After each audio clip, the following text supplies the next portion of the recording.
aviation agreement. The State Department said today the agreement establishes airline service between the two nations, but tourism-related travel is still not authorized.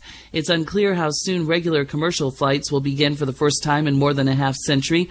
The move is seen as a significant step as the former Cold War enemies continue to normalize relationships. For breaking news, we're at westernjournalism.com. I'm Melody Burkett.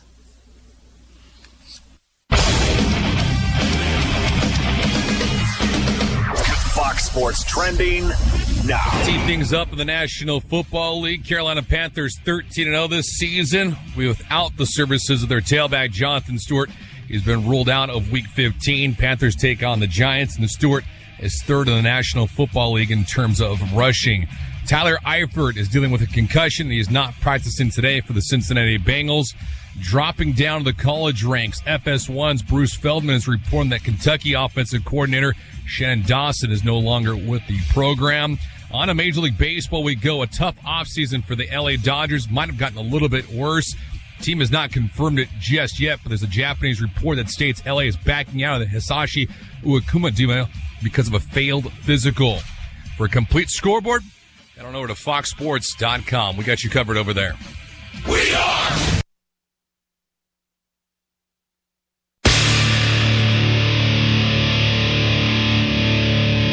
where the left and right come together for fundamental truths. AD on the radio.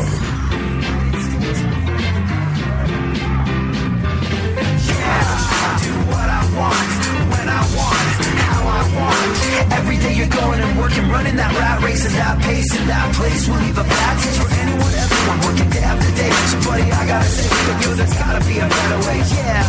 And you do what they told ya, company man, feel it, a mindless little soldier. How can you live like that and maintain your composure before it's begun? Your life's already freaking over, yeah. I do what I want, when I want, how I want, yeah. I do what I want, when So did you see this? That guy, Martin Shkreli? Is that how you pronounce his name, Funkhouser? Martin Shkreli? Yeah, sure, we'll go with that. Yeah, sure, that sounds like a thing. He, in case you did not know, he's this kind of like a lightning rod for controversy and outrage.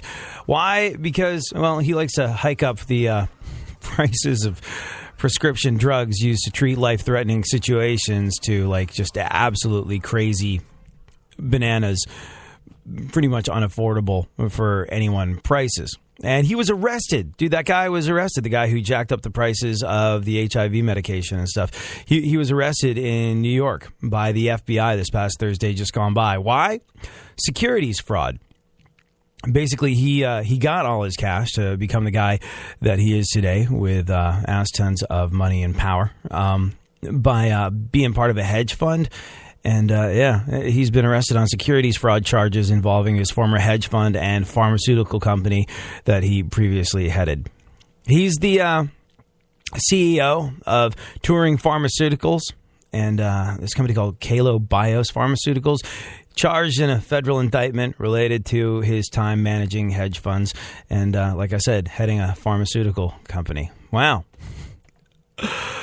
You know what that is? You know what that is, Funkhouser? That is the ghost of Christmas future that's come to visit him. Like, freaking modern day Dickensian Scrooge, this guy being like, life is like, and look, I'm a guy that loves the idea of the free market. I'm a guy that, I'm always conflicted on this one because I like the idea of laissez-faire capitalism. I've had to pull myself up by my own bootstraps. Nobody's ever handed me anything, and I don't feel like anybody else should get more than I did. So, I believe in this idea that you need to hustle and make your own way in the world. And as much as I believe in this idea of laissez-faire free market capitalism, I also think that if you get cancer or break your leg, it shouldn't be the end of the world. I know so many people who are people that have stimulated the economy, helped make the world go around. People that have, happened to, you know what? It happened to my buddy a little while ago. I'm currently donating money to a friend's GoFundMe page. Why? Well, it wasn't he before you give him a hard time for panhandling himself, he wasn't the one doing the panhandling because he is in a coma. Yeah. Why is he in a coma? Well, this is a guy who is in real estate. He's in real estate, I think. I think that's his chosen gig. But he's also a veteran. He's a Navy veteran. And, well, he went to this buddy of mine. If you want to go to youcaring.com, there's a guy called Derek Rashad. A couple weeks ago, Derek traveled to Georgia and Florida to visit his sons for Thanksgiving. From his post on Facebook, you could tell that they were having a good old time, and he was scheduled to fly back home to Texas. But here's the thing. It took 2 days before anybody realized he didn't make his flight. He suffered a really severe asthma attack in his hotel room, attempted to call for help. By the time paramedics arrived, he'd passed out. He didn't have a whole bunch of contact information on him. The hospital spent 2 days searching for his son, and after finally locating him, they had to deliver the awful news that he was in an induced coma in ICU. He suffered a really severe attack, so it was required that he was mechanically ventilated and sedated in an induced coma for 10 days. Still in ICU 2 weeks later. Just got the breathing tube out. Able to communicate via laminated cards that he can hold up because he can't speak. Long road to recovery. But people are asking for money on his behalf. And this is a guy that not only is he a productive member of society, not only does he stimulate the economy every single day by being a part of the real estate profession. He helps people buy and sell houses and things of that nature. He's also an honorably discharged Navy veteran who served as a hospital corpsman in the 90s. And he spends a lot of evenings before this playing cards in the VFW with friends. This is a guy with a heart of gold. He'd do anything to help others. In fact, you know, there was this time, a little while ago, there was a flash flood in the Houston area, and he was returning home one night. And he tried to help a man who was being pulled into the flood. And he himself had to have emergency responders pull him back so that he wasn't swept into the water as well. He put his life on the line for a stranger. Honorably discharged Navy veteran. Guy that has a job. Guy that has health insurance. Guy that would put his life on the line for somebody that he didn't know. Served his country, all the above. And look, I'm not saying I have a solution. I'm not saying I have an answer, but I am saying that it's wrong. That this guy, an honorably discharged Navy veteran who's willing to put his life on the line for others, that has a job, that has health insurance, he should not have to panhandle online to deal with his medical costs. He just shouldn't. He's raised $3,000 of a $100,000 goal. Check him out online at youcaring.com if you like.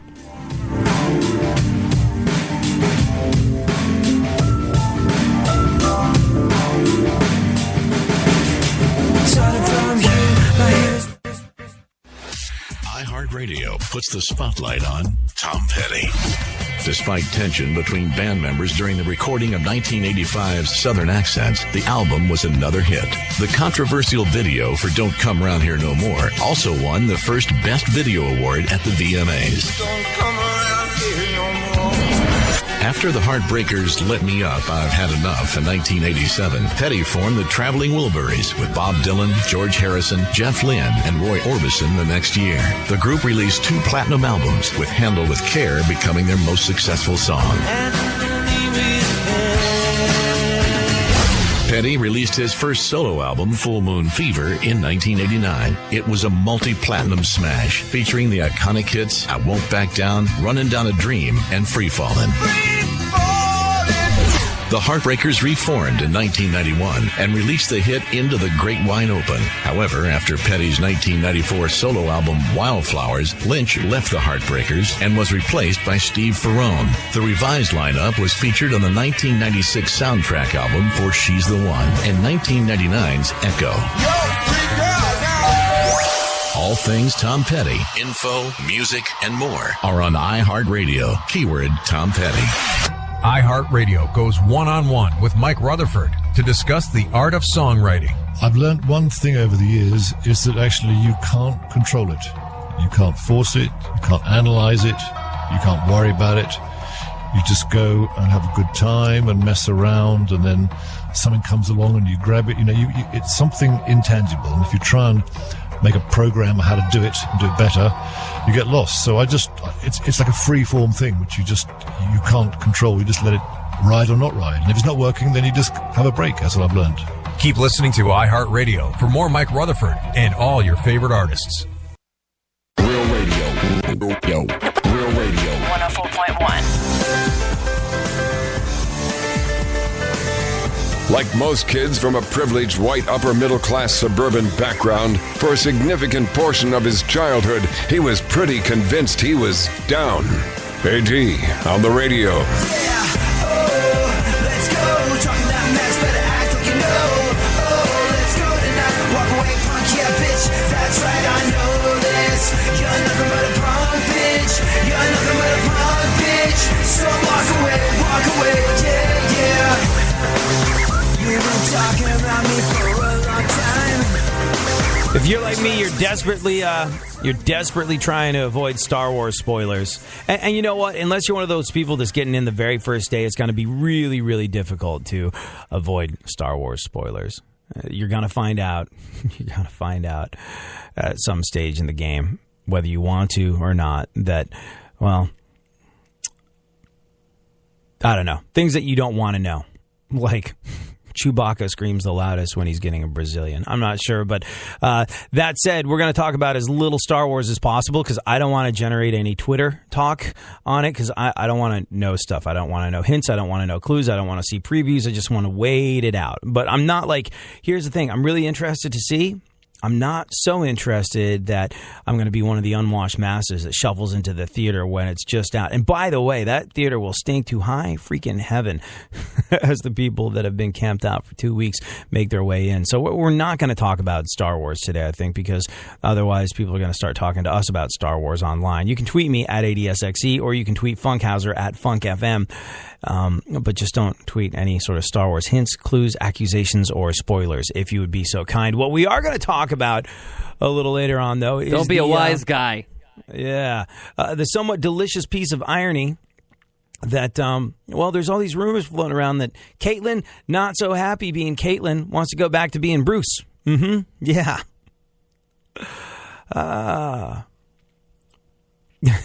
You know what? If that's true, if he does want to go back, if she does want to go back to being Bruce, I guess the lesson to be learned here is don't be an impulsive person with millions of dollars. Like you and I, Funkhouser, we get harebrained schemes all the time of things that we'd like to do and places we'd like to go and ridiculous things that maybe we think should happen. And if we had more money, we might get ourselves into considerably more scrapes because we'd have the resources to go act upon these harebrained ideas, which at the time seemed like a really, really sound piece of thinking when, in fact, they are not. They're harebrained at best. But if you're like, the only thing I can think is if this is true, had he not had the money at his disposal, had he not had the disposable income to do this, then we'd be in a very different situation. Anyways. We'll get into that in just a little bit. Right now, though, let's take on the events of today in our segment, My Witness News. In no way, shape, or form fair. Certainly not balanced. Funkhouser, how are you and what is going on? Oh, yeah. Well, Christmas party was yesterday afternoon, and that was pretty fun. Took me 2 hours to get there and 2 hours to get home. Yeah! Merry Christmas, everybody. Did I win the raffle? Ask me. Did you win the raffle? No raffle won. What was if you won something? Man, what do they have? $50 in cold hard cash, iPad minis, TVs, Chromecast. I'm like, please don't let me win that. I already have one of those. But I didn't get anything but the dang cheesecake at the end, the dessert. Oh, so everybody got a piece of cheesecake. It wasn't like your personal cheesecake that you won. I was like, hey, glass half full. At least you won a cake, but it wasn't something that you won. No. I guess I won a trip to the bathroom afterwards. God. I ate all the things. It was fun, but yeah, you know. Congratulations, you win intestinal distress. Merry Christmas. Here's an inflamed colon. Just what I wanted. Well, at least you got a holiday party. Here in my office, not so much. Although I did see on Facebook that all the upper, like I'm middle management, which means basically I'm a cog in the machine. And it's just like, is he doing everything so I can go home and eat the souffle? You're like, the man tells you to tell the man. Yeah. So like that's me. But I did notice that all the upper management in the building, like they all tagged each other on Facebook from when they were at their holiday party, even though we're not getting one. I was just like, oh, come on. Like, what the hell is up with that, Ebenezer? This is like, oh, I've never felt more like an overlooked second-class citizen around here. And it's funny, I mentioned it to one of them. I was like, how was the holiday party?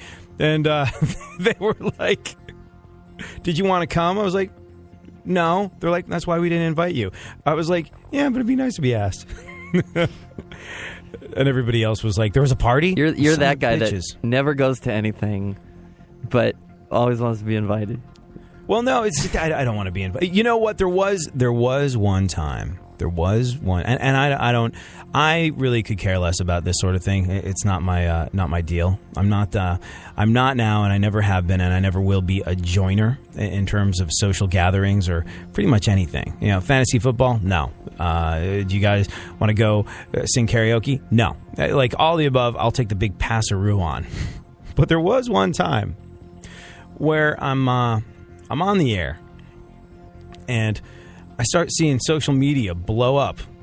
Literally all my friends at work, all my coworkers, all of them.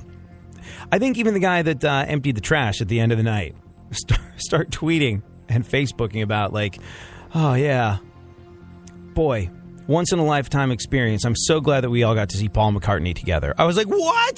And Paul McCartney is one of those shows where you're like, I'm not even going to bother asking for tickets because, you know, it's impossible. Little did I know it was unbelievably possible. I was just like, oh, yeah. AD's super into music and would enjoy the once-in-a-lifetime experience to see a guy that had carved out a mark wider than the Grand Canyon in the world of popular culture, music, and all of the above. AD would love to go see a Beatle. Let's invite him, said none of my coworkers ever. I was just like, come on, man. And they're all like, well, you never want to go to anything. I was like, this is different. This is so different. Asking me if I want to go to Buffalo Wild Wings and play sports trivia with you while we eat salty chicken and getting a no is very different from, hey, would you like a free ticket to a sold-out show to go see Sir Paul McCartney of the Beatles? Have a little perspective, you inconsiderate Fs. So, yeah, that's the only time I've ever been genuinely sore about not being invited out. I was just interested in the two-tiered system. I was like, oh, we've all had our place in the pecking order very clearly illustrated to us with this one. Everyone's out at the holiday party from upper management, except for the rest of us who have been told, no party for you.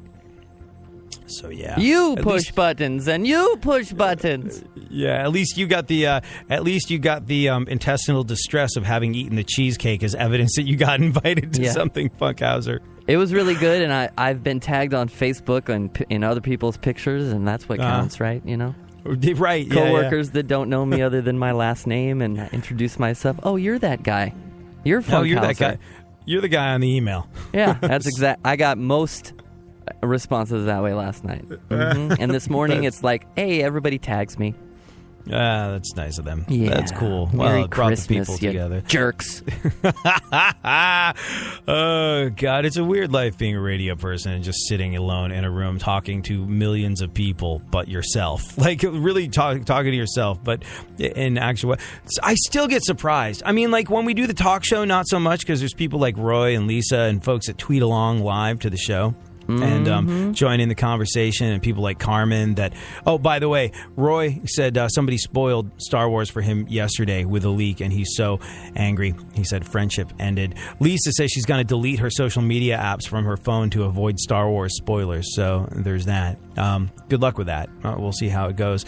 But this is a little different. But It's so weird. Like other radios, like, and I do feel super connected to audiences, especially in Houston, but it doesn't matter. When people come up to me and say like, oh, that thing that you said, or that was interesting, or like, what did you say? I'm trying to figure out when to call to win tickets or what have you.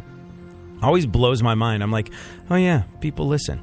Like I said that to my program director the other day. I was like, it always blows my mind when people listen. He's like, you should really think that people are listening when you talk, because there's about 500,000 people every quarter hour that are hearing you. That's a listening audience of a couple million a day. And yeah, you need to be aware that they're listening and pay attention to that. I was like, maybe if I start focusing on that, the show will go to hell. He's like, all right, forget they're listening. Let's do something really cool then right now. Let's talk to the one person right now who is just happens to accidentally be listening to us, like pumping gas somewhere or shopping around. Like, let's get their attention right now. They don't even think we're talking to them yet, but that person right there, I think they're looking up at their speaker right now in some public place. Is there anything you want to say to them?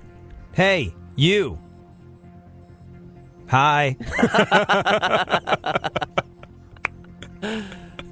All right, let's do the news, Funkhouser. During a recent concert, Miley Cyrus wore prosthetic naked boobs, smoked a joint on stage, and made a female audience member lick a sex toy. Or as they call it in Miley Cyrus's world, Wednesday. As usual, nobody left unsatisfied or disease-free. Fans complained. I think that the show was a lot tamer than usual Miley Cyrus shows. You know, didn't she used to be like super Christian-y as well? Because, you know, you have to be if you're on Disney and, you know, have parents that sing country music. I think there was a lot of like the Miley holiday specials that were a lot about God. And I think she's recently said that she's an atheist, doesn't really believe in anything. I don't know.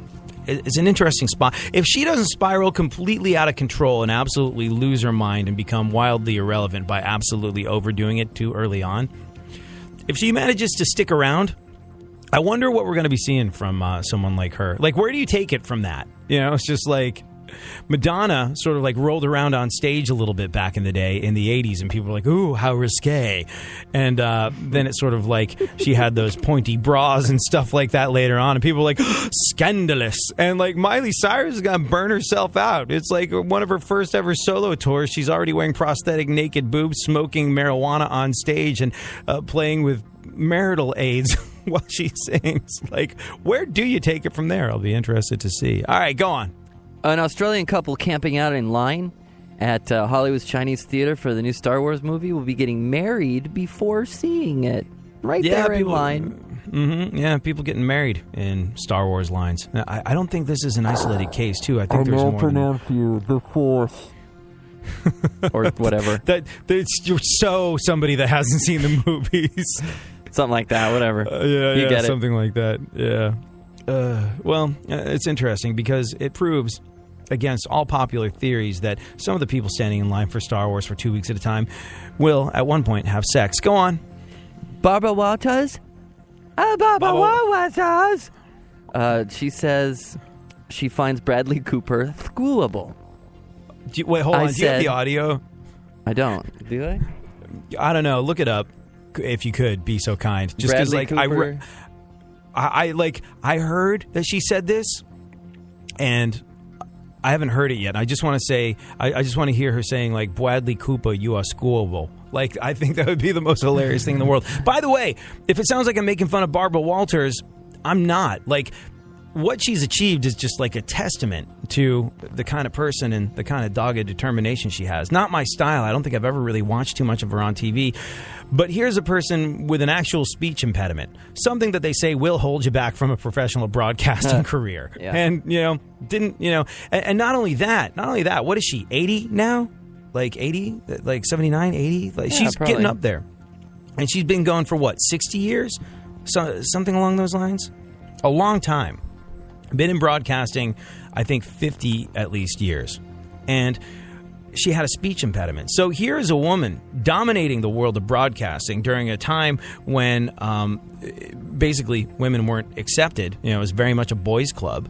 Not only that, she dominates the world of broadcasting, and she does it with a speech impediment. It's incredible, incredible stuff. And not only that, still a bit of a pistol, because Baba Wawa says she finds Bradley Cooper screwable. Oh. Which, as much as I admire her skills and her tenacity as a broadcaster, I find to be a little bit gaggable. Go on. Gaggable. Gaggable. Lena Dunham posted a video where she's dancing in her underwear. Yeah, great news for the 5 people on Earth who still haven't seen Lena Dunham's underwear. When I want, how I want, yeah. I do what I want, when I want, how I want. This is my United States of whatever. Picture me giving a damn, I said never, yeah. I do what I want, when I want, how I want. Every day you're going and working, running. The Pentagon says Defense Secretary Ash Carter is no longer conducting government business using his personal email. Speaking with CBS News, Carter says it was a mistake. What I did that I shouldn't have been doing until a few months ago was occasionally use my iPhone to send administrative messages, no classified information, and backed up as records to my immediate staff. The New York Times reported yesterday that Carter was using a personal email account in his first months at the Pentagon in violation of Defense Department rules. The report says Carter was using the account even after the Hillary Clinton email scandal made headlines earlier this year. Classes went on as scheduled today in Texas and Miami, despite threats against school districts in both states. Miami-Dade County Public Schools, the Houston Independent School District, and Texas's McAllen Independent School District all received a threat similar to the one that closed schools in Los Angeles earlier this week. This is USA Radio News. I'm Melody Burkett. The holidays are an enjoyable time of year, but amid all the hustle and bustle, it's important to remember there are various safety precautions you should take while little ones are running around your home. One room in your home that can easily be forgotten is the laundry room. All household products such as dishwasher soaps, deodorants, and laundry packets must be kept out of reach of children. A recent study by the American Cleaning Institute found that 61% of parents are storing laundry packets in sight or in reach of children. If ingested or exposed to the eyes, these products can be harmful. The American Cleaning Institute is reminding parents and caregivers to keep little ones out of harm's way by storing liquid laundry packets up high, out of reach and sight, and in their original container. And remember to keep the package tightly sealed before, during, and after use. To learn more, visit keypledge.com and take the pledge for a safe laundry room and routine. You'll be automatically entered into a sweepstakes to win a laundry room makeover. What's trending? Checking NBA games of note. The Warriors beat the Suns 128-103. They follow up their first loss of the season with a victory. Klay Thompson led him with 43 points. He had 27 alone in the third quarter. Warriors are now 25-1 on the year, 11-0 at home. The Spurs won their 23rd straight on their home court with a 114-95 win over the Wizards. Bulls beat the Grizzlies 98-85. Chicago moves a game back of Cleveland for the top record in the Eastern Conference. And the Thunder won their 6th in a row, beating the Trailblazers 106-90. In college basketball, no upsets. Number 11, North Carolina. 13th ranked Arizona. Number 16, Baylor. Number 18, SMU. And number 19, Louisville were all easy winners. In baseball, the Dodgers, White Sox, and Reds pulled off a 3-team trade that sent all-star third baseman Todd Frazier from Cincinnati to Chicago. Frazier at .255 with 35 home runs a season ago. I'm Eddie Garcia. We are Fox. Checking out the movies this weekend? Here's your box office preview. Arguably the biggest film of the holiday season opens this weekend in Star Wars: The Force Awakens, a direct sequel to 1983's Return of the Jedi. J.J. Abrams co-wrote and directs, and Harrison Ford, Carrie Fisher, and Mark Hamill all return to their iconic roles to kick off a new trilogy for fans of the original space opera. Adam Driver, Daisy Ridley, and John Boyega also star in this big-budget epic. Tina Fey and Amy Poehler team up again in the R-rated comedy Sisters. The duo play two wildly different siblings who join together for one last big party weekend in their childhood home before their parents sell it. Ike Barinholtz, Maya Rudolph, and John Cena also star. Out this weekend for the kids is Alvin and the Chipmunks: The Road Chip, the fourth film in the Chipmunks series. The trio hit the road to try and stop their caretaker Dave from proposing to his girlfriend across the country so he doesn't end up leaving them behind. This animated live-action comedy mashup stars Jason Lee, Tony Hale, Kimberly Williams-Paisley, and the voices of Justin Long, Jesse McCartney, and Anna Faris. Still in theaters are The Hunger Games: Mockingjay Part 2, In the Heart of the Sea, The Good Dinosaur, Creed, and Krampus. And that's your weekend box office preview on iHeartRadio. iHeartRadio goes one-on-one with Bob Seger to discuss the importance of keeping true to your own vision. If everybody does everything in a totally commercial fashion, music never gets any better. It's just everybody copying everybody else. And you have to fight for your own uniqueness. You have to fight for your own vision and stick to it when the powers that be are making money because they're commercializing you. They're telling you, but if you put another chorus at the end or whatever, and it doesn't fit the structure of the song, but if you keep hammering that chorus and make your verse shorter, and they don't know what they're talking about. It's your vision, and you have to have the strength to stick with that. Keep listening to iHeartRadio for more Bob Seger and all your favorite artists.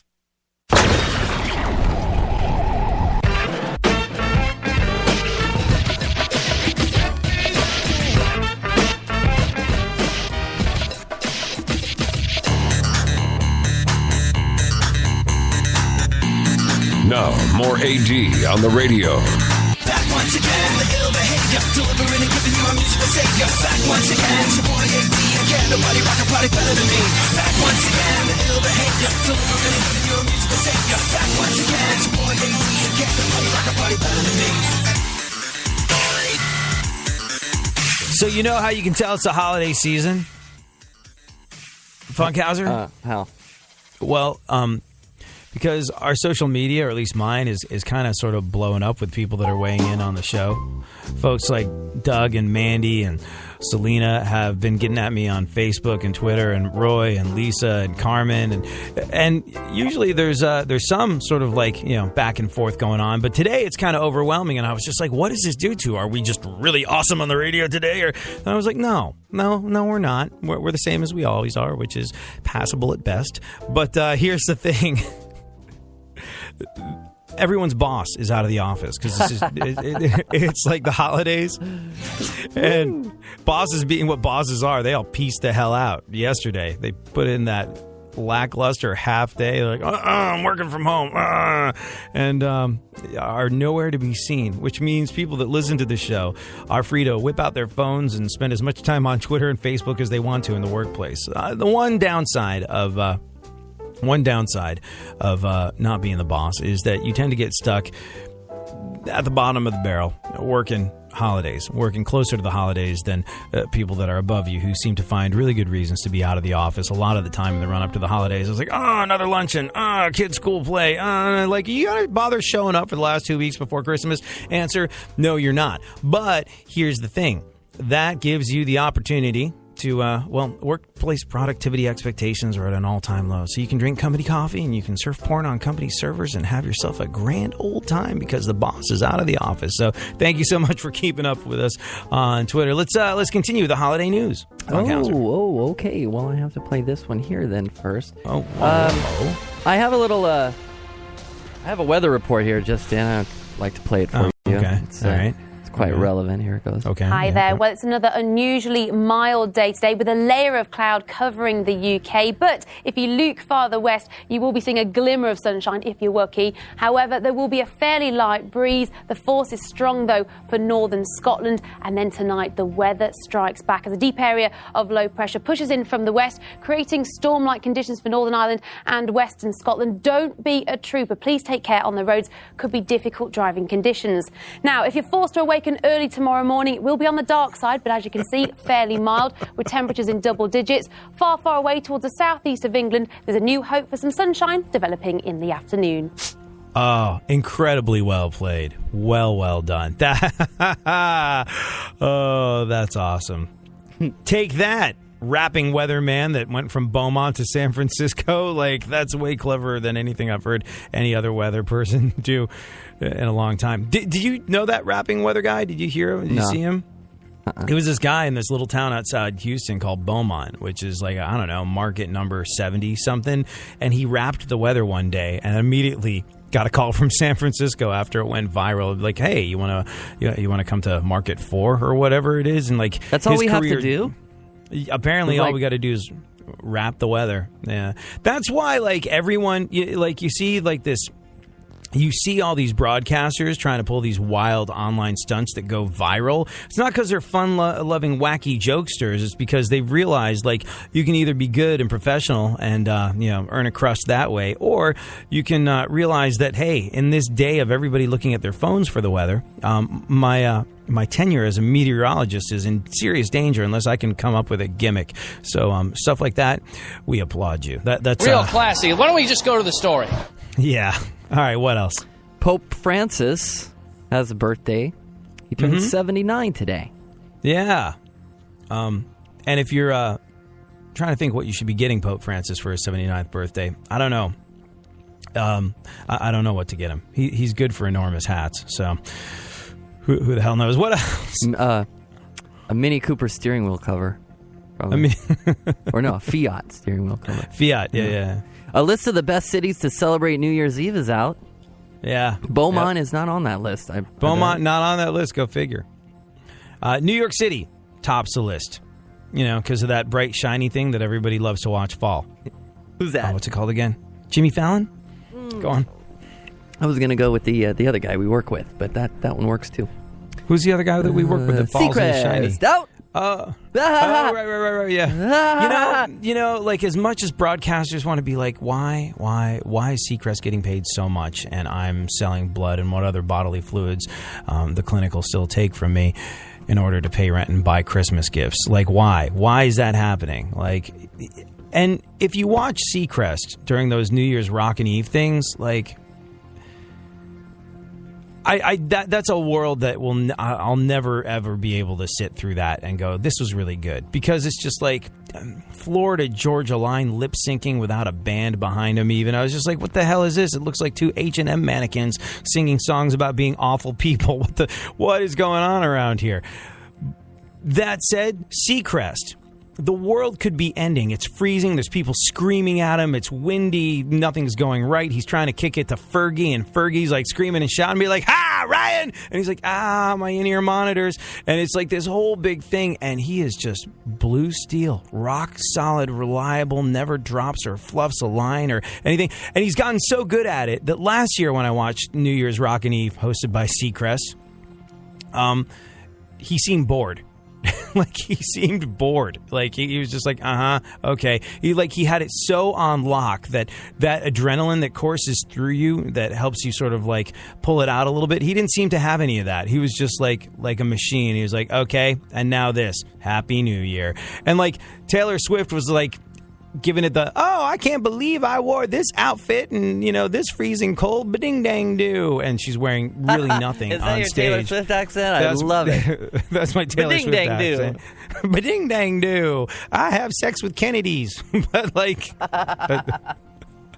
And so Ryan Seacrest hears that she says she's cold, and he takes off her jacket, and she's like, "Ryan, what are you doing?" He's like, "Oh, I'm giving you my jacket because you said you were cold." What? Like, he seemed so bored by the whole thing. It was kind of awesome.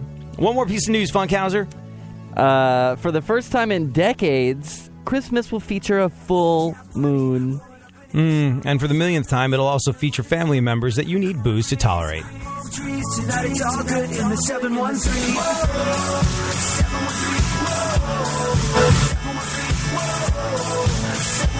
I live in 212, now live in 713. Well, here I am with the H-Town Jam. Came to the city with a master plan. H-Town is my home wherever I'm at. Now, it's the Weekend Box Office Review. Despite shedding another 40% over the weekend, The Hunger Games Mockingjay Part 2 spent a fourth straight weekend at number one with $11.3 million. Its total is now up to $244 million, which makes it the sixth highest grossing film of 2015, though that's still about $100 million behind fifth place Minions. Opening in second place with just $11 million was In the Heart of the Sea. With the disappointing opening, so-so reviews, and a B-plus cinema score, it looks like it'll top out around $35 million, far short of its estimated $100 million budget. Up a spot to number 3, but dropping another 32%, was The Good Dinosaur, adding $10.4 million for a total of just $89 million so far. Just behind in fourth place was Creed, which earned $10 million over the weekend for a 17-day total of $79 million. If it holds up, it should pass Rocky II's final tally this week and land within striking distance of the original Rocky. And Krampus slipped to fifth place with $8 million over the weekend and $28 million overall. And that's your Weekend Box Office Review on iHeartRadio. iHeartRadio shines the spotlight on the Rolling Stones.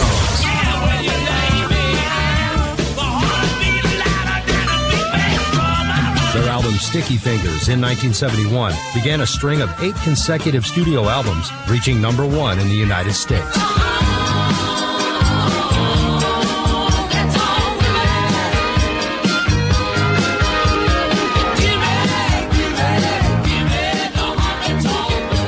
The Rock and Roll Hall of Fame inducted the Rolling Stones in 1989, and Rolling Stone magazine ranked them 4th on the 100 Greatest Artists of All Time list, with album sales estimated at more than 200 million worldwide. It's been over 50 years, and the Rolling Stones are still a force to be reckoned with. Keep listening to iHeartRadio for more Rolling Stones and all your favorite artists. Now, someone who everybody wants to punch in the face. AD on the radio.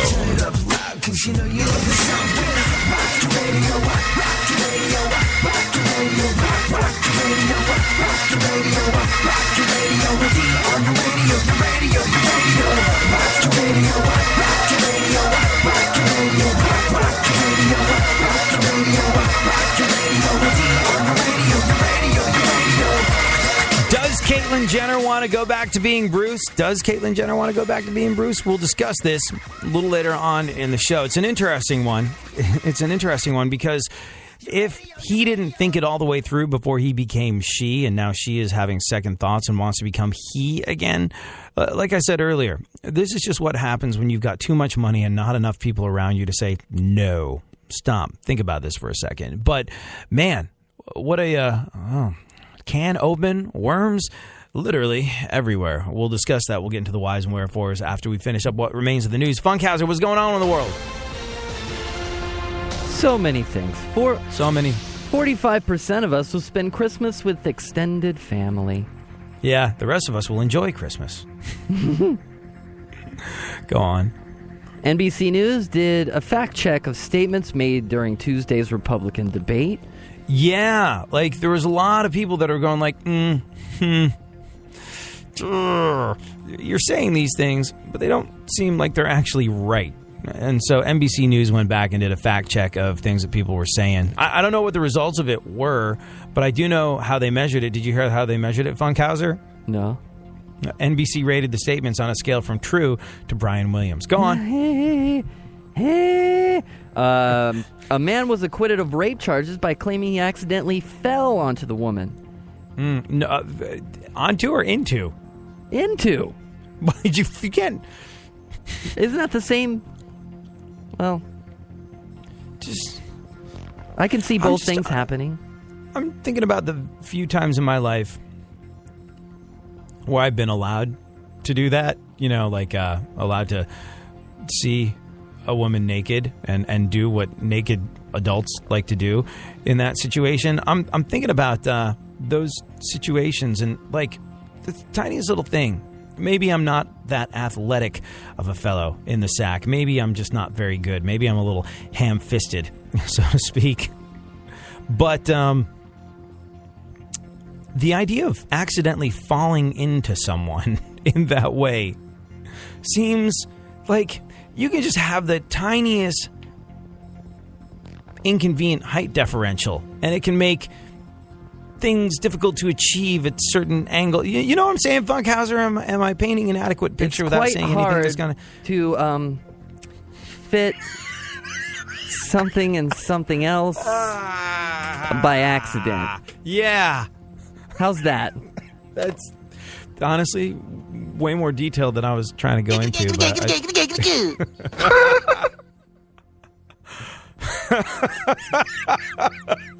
I'm just talking about, fat guy in a jacket, it's like that. You can't, it's hard to accidentally. Whoops. Yeah. It's like if you're trying to hit a really small parking space, you're shopping at the mall, it's that one-way parking system. There's an angle where, like, it's going to take so much. If you're trying to pull into a parking spot and you're not going the right way around the one-way system, it's going to take some real maneuvering to get into that parking space at that angle. And it's not, look, this doesn't seem like something that could happen by accident to me. But in related news, Bill Cosby's attorneys are preparing a not guilty by reason of clumsiness defense. Go on. Somebody take notes of that. Blippity bloopity bloop. Your Bill Cosby started to sound like Hank Hill. Bobby. There were 289 billionaires in 1995, and only 126 of them still have at least $1 billion. Yeah. You know, I was lamenting the fact that here I am having clawed my way to middle management in corporate America. I'm responsible for a bunch of people. I'm the boss. Some people call me the boss. I was just like, why do they call me a boss? And I'm like looking at all these sort of like things that look really good on my resume and trying to figure out why I have way less money in my bank account than I did 5 years ago when I had no job and no title and none of the above. And this made me feel better about it. There are 289 billionaires in 1995. Only 126 of them still have at least $1 billion. Not much is known about the other 163, except that Donald Trump calls them pathetic losers. Go on. A list of the countries with the fastest internet is out. Ooh. Hold on. Oh, no, I've got it here. Hold on. Buffering. Hold it. Wait. Well, the fact that I'm still waiting for it to download is a good sign that America isn't number one. Go on. What else? Russian submarines. Oh, wait, hold on. I just, you know what? Yes. I was going through the news and I saw that there was something. I see. I got a grin across my face a mile wide, knowing that that Vladimir Putin made it into the news, knowing that I get to hear Funkhouser's Russian accent. This just in from latest news desk. I give you news right now from news desk. They are feverishly working to give you news. Russian submarines may be planning to cut undersea internet cables. Okay, now say it not in a Russian accent so everyone can be clear on the premise of the story. Russian submarines may be planning to cut undersea internet cables. Yeah. Yep. Mm-hmm. Here's the thing. Everything else that they've been up to, I kind of feel like, all right, well, we've got dogs in other fights, and we're not going to get into what Russia's doing. We're not going toe-to-toe with Vladimir Putin. But here's the thing, Putin. I can deal with you hoarding the gold. I can deal with you amassing weapons of mass destruction. Mess with my porn and there's going to be trouble. This is America. Cutting internet cables? It's crazy. That is insane. Go on. Maybe they just don't want to be number one or two. Yeah, or who knows? I don't know. I don't really know too much about it, but I do know that the speed at which information can be relayed via internet, like, it allows the world of finance to be more manipulated than ever. Like the speed at which money can be traded, money, goods, currencies, things like that. Like there used to be this idea that maybe you with a small seed investment and some education, a little bit of pluck, and a lot of luck, you could get into the stock market and make a bundle. But apparently there's absolutely no way now for the average human being to get into it because it's all a technological game. It's about the speed at which you can trade, the speed at which you can get information thanks to internet technology. And I think the idea of cutting underseas internet cables might have to do with financial market manipulation more than anything else. It's a fascinating topic. We should do a whole show on it. It's really, really good stuff. But go on, Funkhouser. What else? Several McDonald's customers stepped over a choking man to get to the counter. Dude, I saw this. I was like, seriously, what the hell is with people? This guy's on the ground choking, and people are just like stepping over him. It reminded me of living in New York City, actually, because like there's so much going on in New York City that there's times where you're stepping over someone who may or may not be alive. Like I remember Bill Hicks talked about it once. He's like, New York City, when you're walking down the street and there's someone there who may or may not be dead. And then when I started living in New York City, I was like, Bill Hicks was totally right. Like I see these guys on the street and I don't see them breathing. But if I was going to stop and like tap each bum that could be deceased on the shoulder, I'd never get where I was going. It's a crazy, crazy thing. But like the idea that people stepped over a choking man to get to the counter at McDonald's is crazy. I'm shocked by this on many levels, not least of which is the one that begs a question. Really? McDonald's customers were in good enough shape to step over anything? Go figure. Oh, wow. We should talk about Caitlyn Jenner, huh? We're almost out of time. I guess so. Okay. So, it's an interesting one, to be sure. You know what Donald Trump says? Like, you know how, as a broadcaster, you have certain things that you maybe fall back on, crutches in your speech, and that makes you really good at catching other people's crutches? Have you noticed what Donald Trump's crutch is, Funkhouser? No. This much I can tell you. I will tell you that. I can tell you this much. There's going to be a wall, and Mexico will pay for it. I can tell you that much. Like that's fun.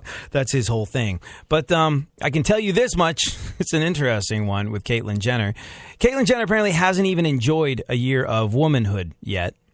I mean, she hasn't been a woman for a year yet, but she hasn't been enjoying it. And Star Magazine are claiming that she's already regretting her transition and they want to go back to being Bruce. Now, I know you're saying Star Magazine. Here's the thing. These tabloid magazines, I think a lot of the time, have a much higher percentage of truthfulness than you think, because if they print something that has no basis in truth, well, they can get their ass sued like you wouldn't believe. So they do their research and they tend to have some sort of proof. So there's that to factor in when you're considering this story.